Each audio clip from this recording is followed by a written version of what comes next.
പാലക്കാട് തണ്ണിമത്തനടിയിൽ ഒളിപ്പിച്ച നിലയിൽ സ്ഫോടക വസ്തു കൊണ്ടുവന്ന സംഭവത്തിൽ ഒരാളെ കൂടി അറസ്റ്റ് ചെയ്തു. പിക്കപ്പ് വാഹനത്തിന് അകമ്പടി വന്ന കാർ ഡ്രൈവർ തമിഴ്നാട് സ്വദേശി ദുരൈരാജാണ് അറസ്റ്റിലായത്. ബുധനാഴ്ച രാത്രിയായിരുന്നു വൻ സ്ഫോടക ശേഖരം പിടികൂടിയത്. കഴിഞ്ഞ ബുധനാഴ്ച രാത്രി ഏകദേശം 8:30യോടെയാണ് പാലക്കാട് മെഡിക്കൽ കോളേജ് ആശുപത്രിക്ക് മുന്നിൽ വെച്ച് പോലീസ് നടത്തിയ വാഹന പരിശോധനയ്ക്കിടെ നിർത്താതെ പോയ ഒരു വാഹനം പിന്തുടർന്ന് പിടികൂടിയത്. ഈ പിക്കപ്പ് വാനിൽ നിന്ന് പോലീസ് തണ്ണിമത്തനുകൾ ആദ്യം കണ്ടെടുത്തു. അതിനടിയിലായിട്ട് തണ്ണിമത്തനുകൾക്കിടയിലായി നിറയെ പെട്ടികൾ ഉണ്ടായിരുന്നു. അതായത് 100-ലധികം പെട്ടികളാണ് അതിലുണ്ടായിരുന്നത്.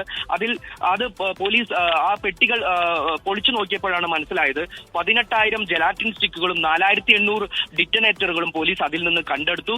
അന്ന് തന്നെ അവിടെ ഈ വാഹനം ഓടിച്ചിരുന്ന തമിഴ്നാട് സ്വദേശി സെന്തിൽ കുമാറിനെ അറസ്റ്റ് ചെയ്തിരുന്നു.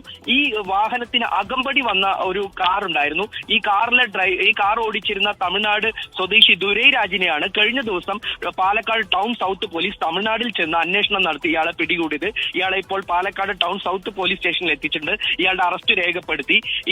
ഇത് തണ്ണിമത്തനുകൾക്കിടയിലാണ്. തണ്ണിമത്തനുകൾ കേരളത്തിലെ വ്യാപാര കേന്ദ്രങ്ങളിലേക്ക് എത്തിക്കുക എന്ന വ്യാജേനാണ് ഇവർ വൻതോതിൽ സ്ഫോടക വസ്തുക്കൾ കേരളത്തിലേക്ക് കടത്തിയിരുന്നത്. കോഴിക്കോട് അല്ലെങ്കിൽ തൃശൂർ ജില്ലകളെ കേന്ദ്രീകരിച്ചാണ് ഇവർ ഈ സ്ഫോടക വസ്തു ഇവിടേക്ക് എത്തിച്ചിരുന്നത്.